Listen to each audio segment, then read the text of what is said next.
Hey everybody, welcome to another Venza reaction video. Daniel from the Dutch office. Glad you're here. Thank you for taking time to see the raw reactions of the industry experts. With me, as always, Sean Shields from the Roswell office, waving to the good people. All right, so we got a couple of guys that are in the hot seat. Let's find out if they're up to the task. But before we do, find out who they are. Why don't we start with you, Del? Tell us about yourself. Hi, I'm Del Ross. I'm the Chief Revenue Officer of Hotel Effectiveness, labor management leader in the industry. We're based here in Atlanta, Georgia. Fantastic. Right there next to our, in ATL, right next to our office. Yeah, Sean's doing the gesture. Bob, who are you and what are you all about? Bob Magliozzi, I'm with Happy.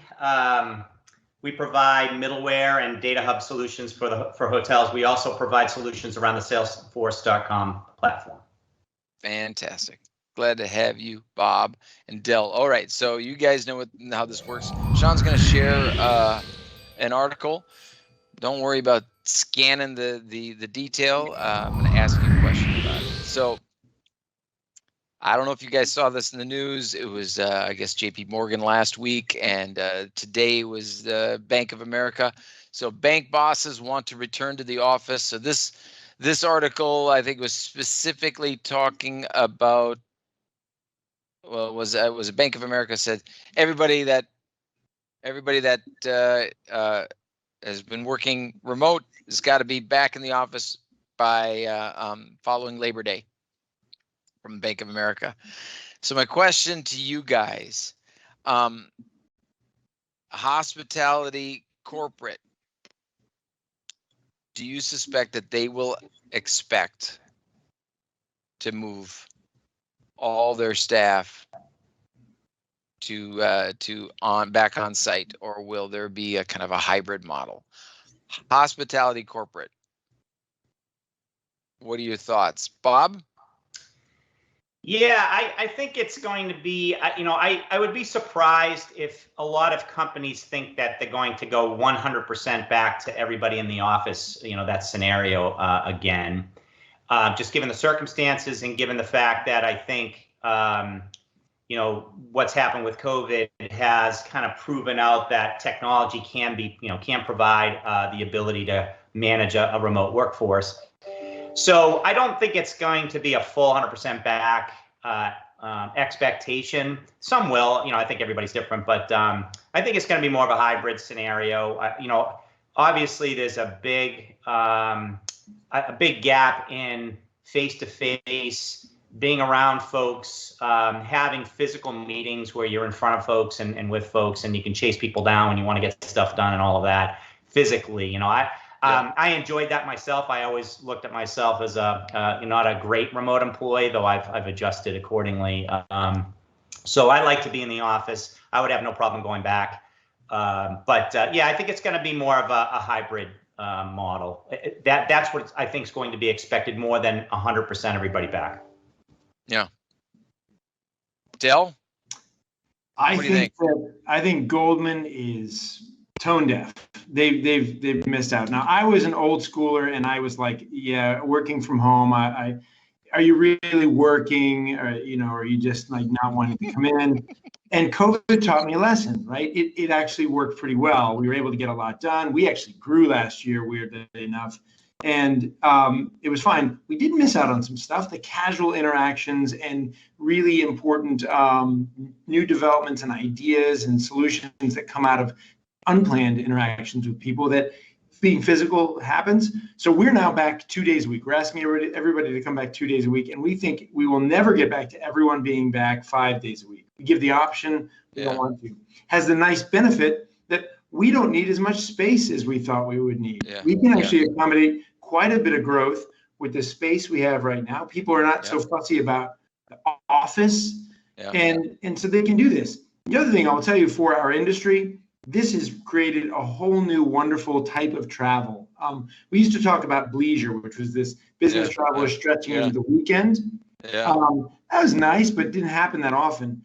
Now the digital nomads. The workcation, right? If I can work from anywhere, and I've proven that, Well, why don't I go someplace where I want to be? I Yeah. work all day. The hotel internet's gotten a lot better. I'll stay there, I'll work all day, and then I'm in this wonderful destination where I can do cool things and experience life in a different way. And I haven't dropped a lick of productivity, and I haven't Yeah. burned up vacation days. I think Yeah. that's a really exciting thing for us. Yeah, yeah. Do you think, though, that the hotels, because their staff have to be there, will the corporate staff be expected to be in corporate? Will it be a conflict between the corporate staff? I mean, I'm not talking about just general businesses, but rather specifically corporate staff, and because their colleagues have to be on property, they haven't got a chance. They haven't choice, right? Front desk has to be there, right?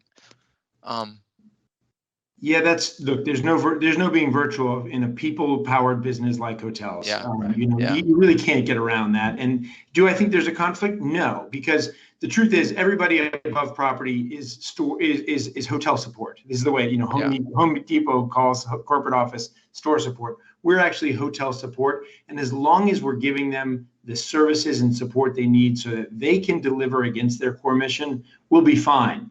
It doesn't really matter if we're doing it behind, in some official office or in a home office. We just have to be there for them. Yeah, even the days as a vendor. Yeah, even the days as a vendor, being remote to a specific region, those issues are, really getting much quieter.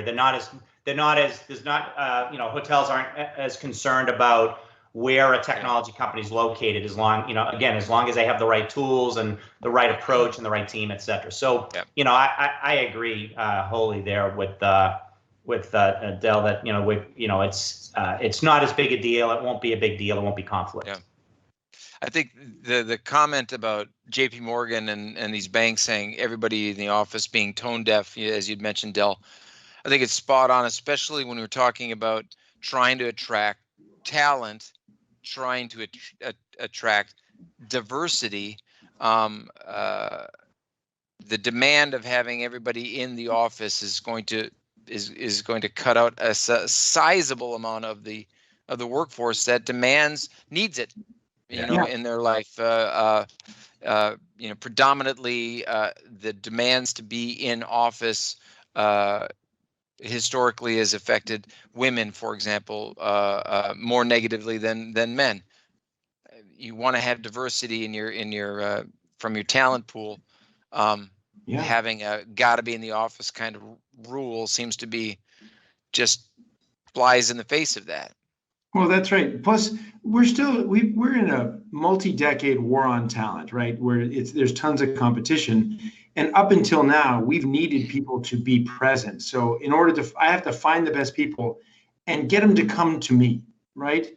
Well, now I just hired some people, a new salesperson in Miami, interviewing another person in California, and I am totally comfortable with them being there, being where they want to be, knowing that we can bring them into the office when we need them, but they can function extremely well where they are. I've just opened up the entire universe to prospective team members, and it's fantastic.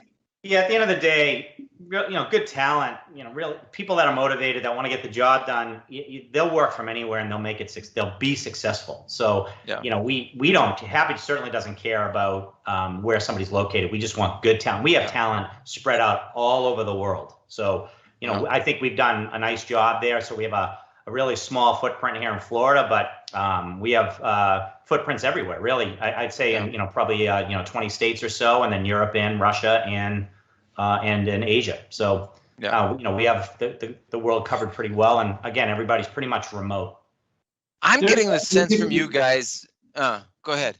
No, I was going to say we have learned that there's some tax implications of having people in different places. Because there's some states like Texas, for example, that has taxes on SaaS companies, on software as a service tech companies.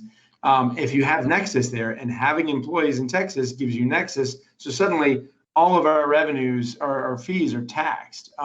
So we have to be careful about that. We never thought about that before. Now we have to think about that. Yeah. Well, of course, the fat cats from the banks want everybody back in. comrade, speaking for the working man. Yeah, I don't know what these people are doing. Yeah, you guys don't seem like you would be enthusiastic about having to work 75 hours, 80 hours a week in Manhattan and have a 25 square meter apartment, that you have to commute to. That is great. Yeah. That is great. Yeah. No, that doesn't sound too attractive. Yeah, I think they're tone deaf too. I agree with you guys.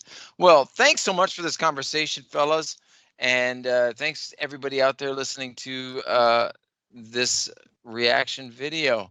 Sean, any words of wisdom before we part? Yes, they're calling it the big quit. So if you're hiring out there, you can't be tone deaf, because the worker has a lot of options. They could quit and go find another job with another company and actually get paid more money. So that's what they're calling it right now, the big quit. Wow. Interesting stuff. Interesting times. Fellas, thank you so much. Everybody out there in video land, thank you for tuning in. Thanks, everyone. Thank you. Thank you.